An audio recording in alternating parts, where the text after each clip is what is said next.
been a lot of, I guess, controversy around Caitlin Clark going into the WNBA here. And for someone who's only, I believe she's 21, 22 years old, 22, yeah. coming into the WNBA, the amount of just it seems like almost viciousness and vitriol. There's a bunch of clips of like WNBA players trying to clothesline her, just getting beat up here. And there's just so much toxicity around the conversation around Caitlin Clark where I feel like for her, it's like, can we leave her alone? She's like only 22 years old.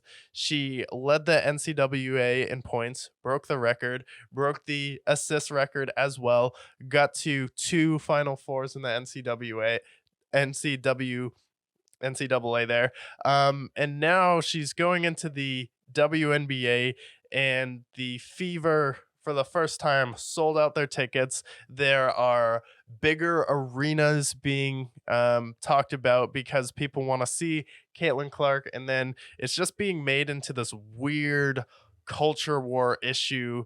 And can we just talk about basketball here and then not make it toxic when we're talking about a 22-year-old? We're talking about someone who has feelings here. We're talking about someone who is one of the best players in NCAA history as far as she did break all of the records here. And then people talk about how Angel Reese won a title. Guess what? Angel Reese had the better team in that situation. And then same with Georgia. They were an undefeated team there. They both had a better team than Caitlin Clark as well.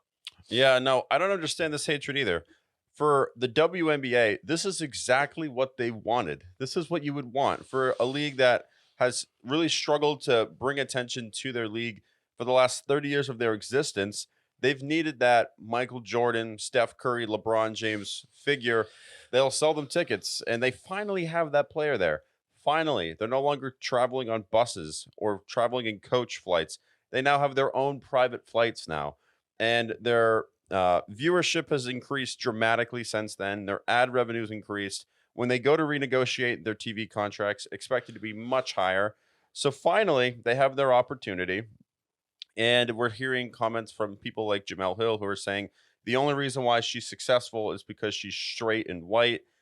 Has nothing to do with that. I won't dive into the full politics of that, but this is a player that you've been wanting to have. They had the shooting competition with Steph Curry, and she went toe to toe with him. This is the perfect player to build around for the league that can dramatically grow their numbers. And it's been comment after comment from either former WNBA players, current WNBA players, or other people, whether it be on The View or other media outlets, just trashing the girl. And I'm like, why are they doing this? This is Yeah. exactly what you would want. You would want to have a player like this.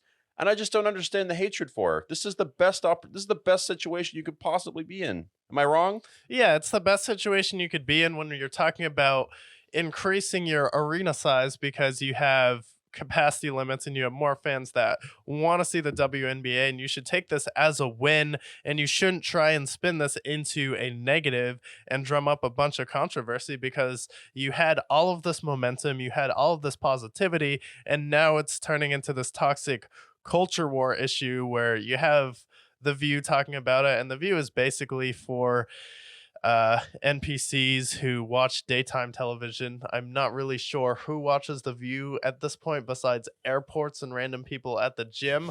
But when you have even LeBron James, and LeBron James is definitely someone who's more woke, someone who's definitely more socially conscious, and even he is going out there talking about how the conversation around Caitlin Clark is an issue.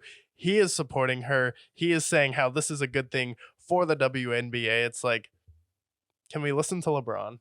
Can we listen to JJ Redick? Can we listen to Charles Barkley when he's talking about it's like it's time to stop hating on Caitlin Clark? And it's like, okay, even if you think this is an issue, it's still Caitlin Clark is a person. We need to stop piling on her and actually think about like how this is affecting her, because it can't be good for her mental health when she has all of these people making this into a weird culture war issue. And if I was her, I'd be like, okay, if this is how it's going to be where I step into the WNBA after bringing all this publicity to it, when the only publicity you had before was someone getting arrested in Russia because she decided to, I don't know, break Russian laws, which is not really a great thing to do when you're in a foreign country, and not, you should actually be aware what the laws are there and how much severe Russia's penalties are compared to the US.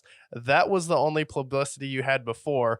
And then you have Caitlin Clark selling out all these tickets. If I was her, I'd be like, okay, Ice Cube offered me a bunch of money to go to the big three. He offered me ownership in the league there. I'm just going to take my talents there and leave if this is going to be the conversation, because I don't need to be here. And I already have someone else, Ice Cube, who is one of the most, I guess, socially powerful people when it came to rap, just social change in general, offering me this. Like, I don't need to deal with all of this nonsense.